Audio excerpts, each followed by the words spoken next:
Alright, what's up everybody? This is Zacharias, back with more Avernum 3 Ruin World. I know we should probably get to the slime, but really wanted to explore Guhkbar's pit here.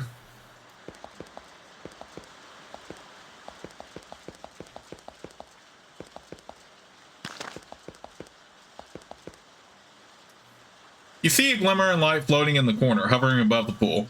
As you move closer, it floats towards you. It looks like a tiny glowing girl with moth's wings. What do? Tiny sprite flies a few inches from your face. She looks very upset. She says in a shrill, piping voice, "Yay! Big heroes have come to rescue us. My mistress Illyrie has been captured by the bad giant Guhkbar. But you can save her. I know you can. There's a secret way in. Guhkbar sleeps just north of his gate. Stay away from him. He's mean. Illyrie is in a cell way to the north. Sneak around Guhkbar's cave and you'll be fine and can rescue her. Yay!" The sprite flies through the wall to the west. Okay, she actually opened up a secret passage for us then.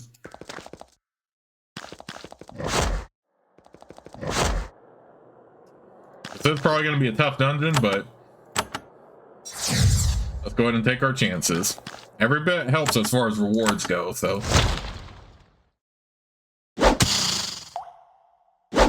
And it does help if we're a little bit stronger against the slimes too, so.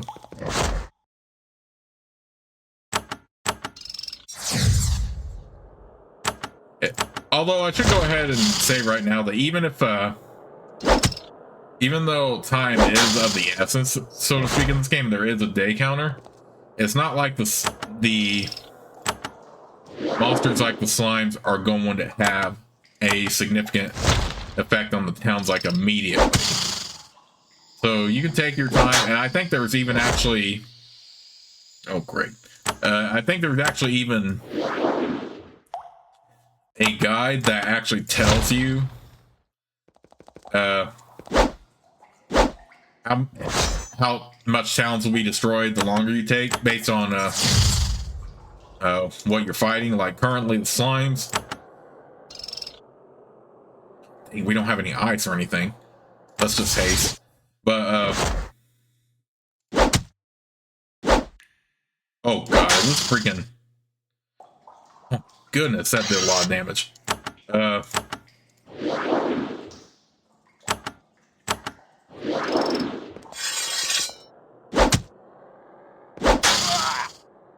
Dagnabbit. Well, I actually don't want to do that, but okay, we're definitely gonna have to revive him somehow.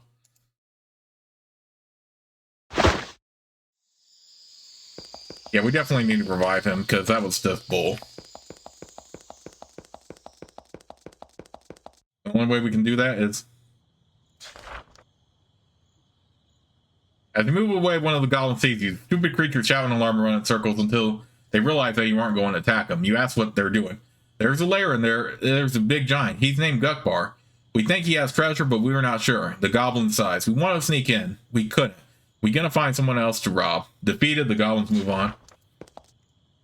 Honestly, I hate to walk away from a fight like that, because they probably had something, but at the same time, I am missing my mage here, so. Alright, and now it's day 6. But yeah, like I was saying, you actually do not need to worry too much about the time counter, like trying to rush everything, because there is actually a guide that shows you how much the towns will be affected depending on how many days pass. And you can definitely win the game regardless of how much time you pass, really. So it is possible. It's just encouraged that you do try to eliminate monsters as quickly as you can.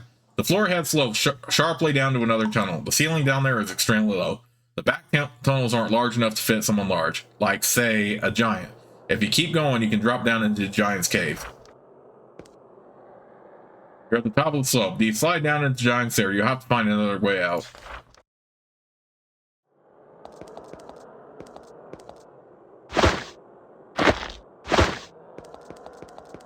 And I'm sorry I actually accidentally canceled out that goblin dialogue, but you poke your head into the massive central cave of the dungeon. Your attention is occupied by Guhkbar, a massive, twisted, hairy giant. It sits slumped against the west wall, asleep. It snores deeply. You can smell the ale on its breath from here. You might be able to slip by as long as you don't get too close.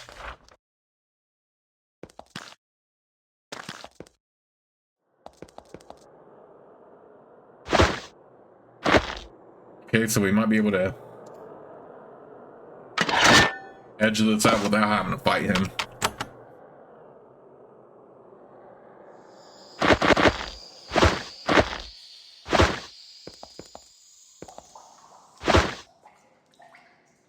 Swamp shoes, we'll put that on Jordan.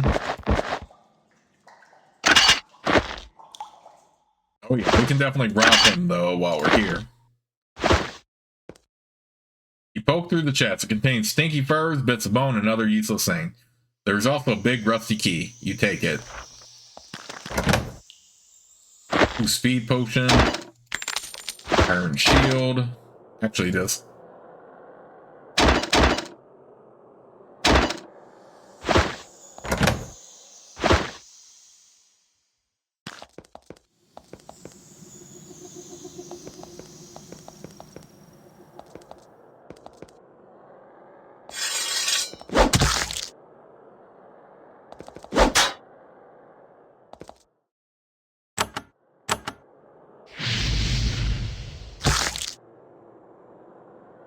I am sorry though, like I said, that I skipped through that goblin dialogue, but because I honestly thought that was a generic fight that I could come back to, but it was about Guhkbar, but so I am sorry I didn't read that, but it's all good. I usually do my best to try not to ever skip through major parts.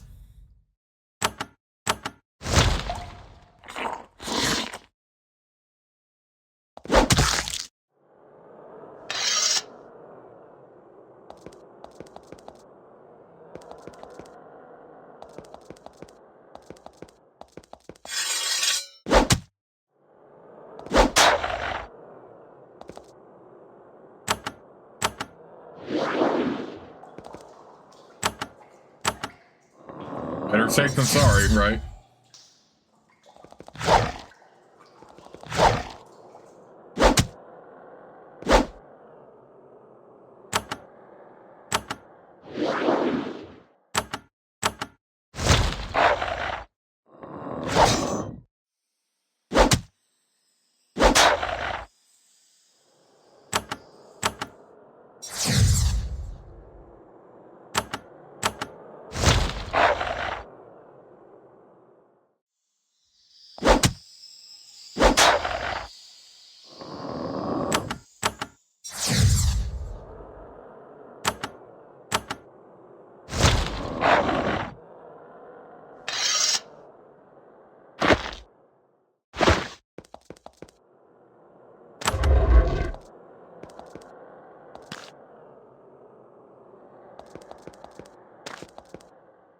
What was the point of that passage if that led to nothing?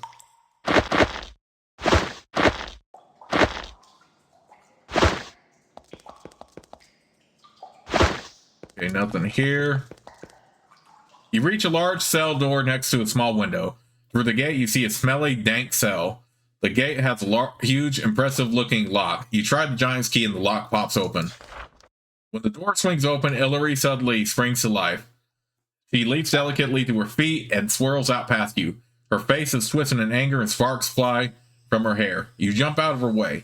Before long, you hear a roar to the south, an explosion, and the shriek of twisting metal. Then there is silence. The Dryad left without bothering to reward or even thank you. Such fickleness is the norm for fairy creatures, but it's disappointing nonetheless. Oh no, I hope she didn't cause so much noise that now we have to fight the giant.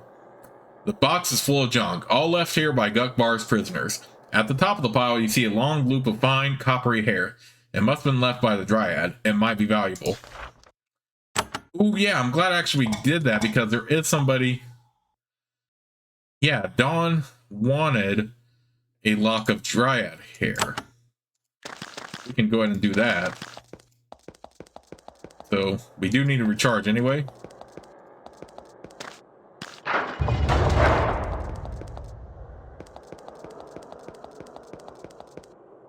all without needing to fight the giant, which would probably be a long fight anyway because of how giants are pretty strong for us, especially at this point. Alright, so let's go ahead and give this dryad hair back to Dawn. Quick.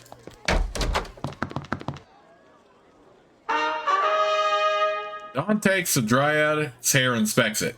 Good, I can weave this into a charm. It will give me luck at sea and help me find love. We sailors have tricks of our own. In return, she gives you a stick she won in a poker game. I don't need it. I don't really care for those kind of wands anyway. Go ahead and put that. Message shader. A satchel of mixed scrolls and journals is hanging from the upper corner of the job board. A note says, mixed knowledge of questionable value needing inspection. Fee upon provided upon delivery. Delivered to the library of shader. Slay Guhkbar. A fearsome giant going by the name of Guhkbar has moved into a new lair northwest of Krijan. His raids have grown more enthusiastic and harmful. He needs to be removed. When he is dead or has moved on, collect the bounty from Captain Maxine and Krijan. Be warned, Guhkbar is an exceptionally powerful beast. Okay, so we actually have to kill him anyway. But we can do that. We can definitely do that. Actually, let me... Ooh. Is it worth taking the risk of trying to fight him now? Because it's still early in the video. Now, for the quest for Shader, not worried about that much right now. Since Shader is still parts away. But let's see if we're strong enough to take on Guhkbar here. If we're not, I'm just gonna move on, but you know, we did our little covert operation, try to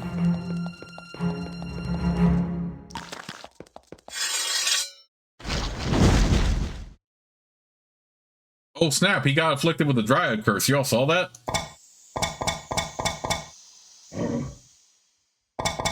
Oh, so that's why it's best to save, oh, no, I did not want to do that at all. Hang on. Forget that. Let me load my autosave.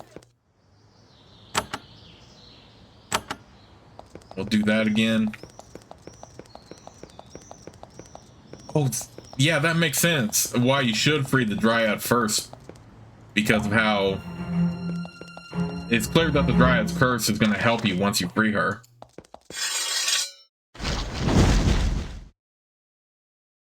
I hate that that does so much freaking damage, though.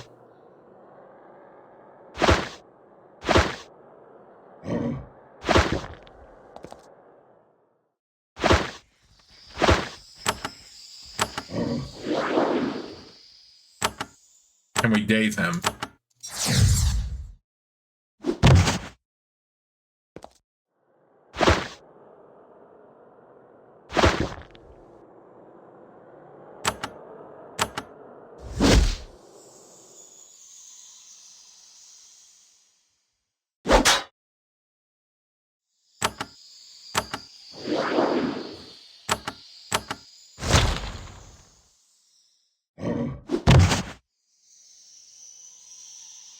Why is... Alright, let's go ahead and use a sealing potion and do that.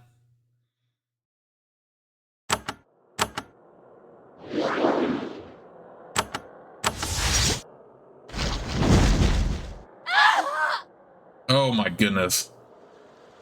Let's try that again.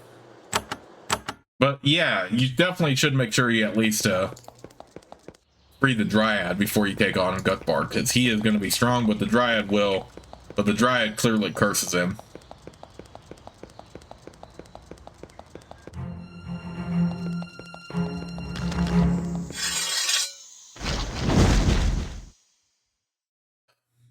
Dagnabbit. Honestly, I don't feel like we're even remotely strong enough to take on this fight. Yeah, we're gonna have to wait. We're gonna have to come back for this one. Forget that. So yeah, let's just focus on the slimes for now. I thought we could, but it's clear we can't. A band of brigands guards this narrow bit of hills between the mountains and the shore. When they see you, they immediately move to block the path. As you get closer, you notice something very odd. The brigands have several of the brightly colored slimes riding and sliding among their feet. However, the slimes don't attack them. In fact, the bandits and slimes seem to be guarding the path together.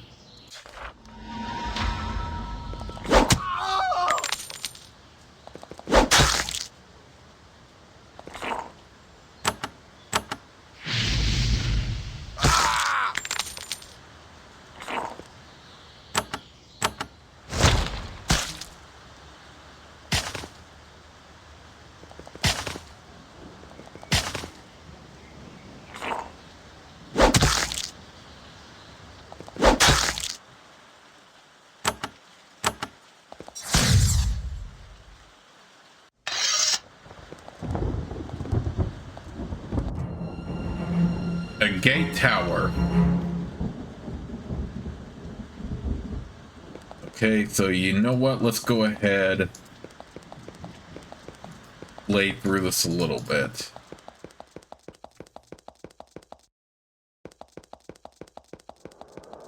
Because we do have a lead about the bandits and the slimes working together, so we'll go ahead and take this on now. And of course, we're strong enough for bandits, so...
Oh, I thought I already put that in the junk bag. What the heck? That was kind of funny having that pitch in my hand and trying to close the inventory. This old crumbling tower was abandoned and then recently resettled. A multitude of small, polished agates were set into its outer walls. A few of them still remain. It would be quite lovely and welcoming were it not for the skull set on the ramparts and the tiny globs of brightly colored slime slithering everywhere. The farther you get into the small fort, the more little bits of slime you see wriggling around. Suddenly, you hear a loud ringing noise. The corridors echo with shouts of alarm. You lose any hope of a friendly greeting. Okay, so we have some punks here that are out here on the outside. Fortunately, we do have bows as a backup skill here.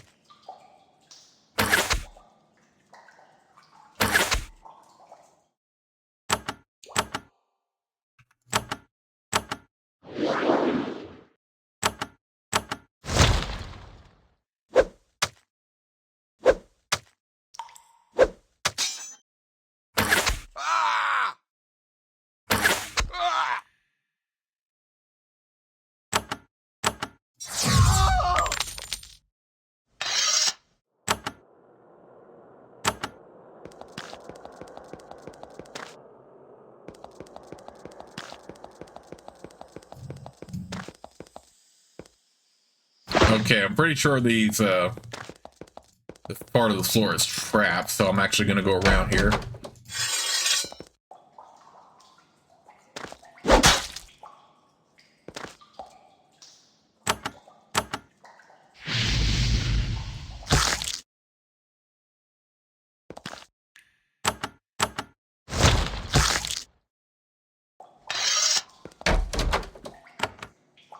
We're actually close to leveling up, so I'm fine with just using spells until we level up again.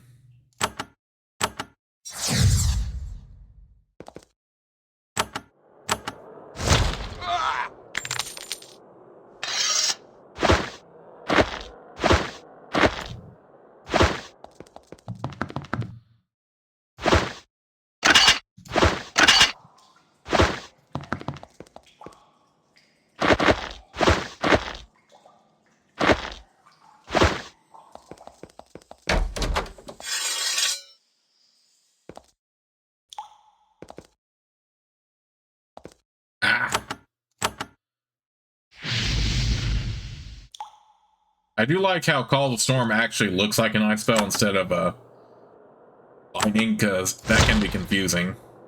First two. In the first two Avernum games.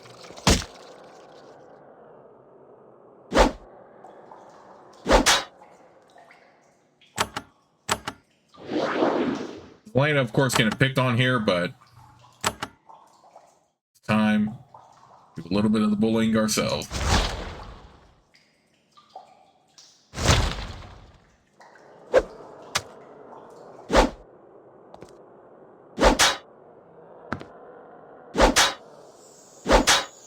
We just have to be careful not to step in our own pool of fire here. Come on, really? I missed both of those?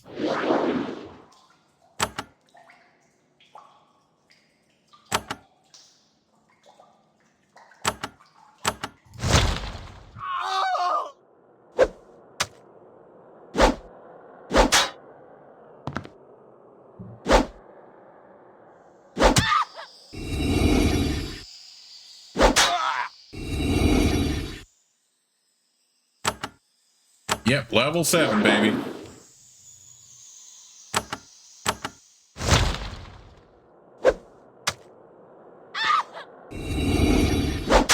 I like how she had stepped onto the fire and then got killed. Like that. Okay, as long as this doesn't make me stand in my own fire, we're good. Alright, let's do this. Do this and this.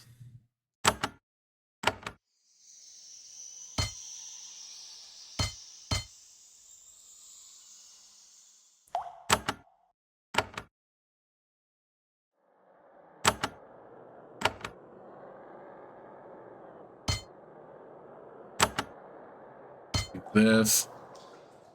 This. Magical efficiency, though, so we can actually have spell energy saved at times.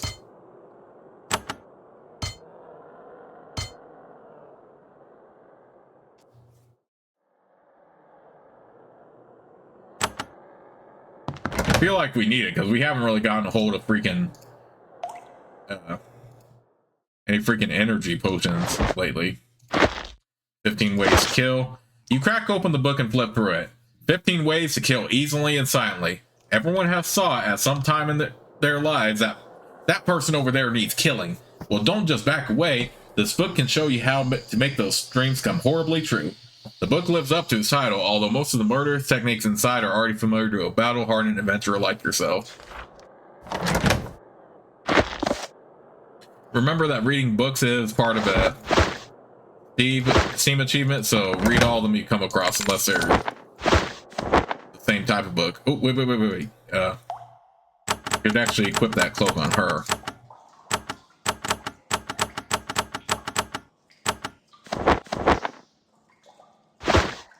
We're also going to have to get a negotiator eventually so we can sell our stuff.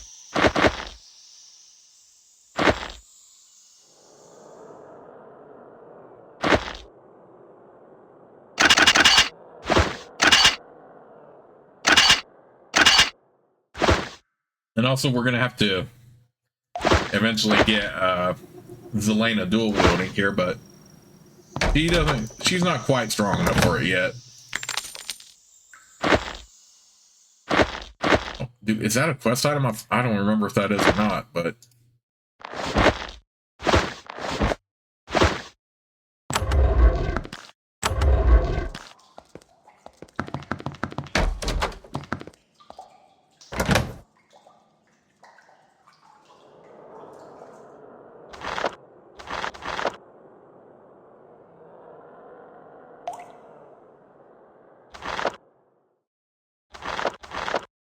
I'll stick with the bracers.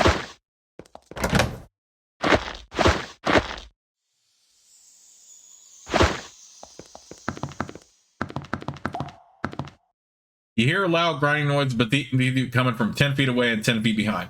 You leap away, but not soon enough. This whole floor section falls away, dumping all of you into a slippery, filthy chute. Okay, so it looks like we had to get to those, through those depressions anyway. Alright, well, we're in one right now, so with that in mind, I'm going to go ahead and save the game right here. But when we continue in the next part, we're going to explore more of the Agate Tower.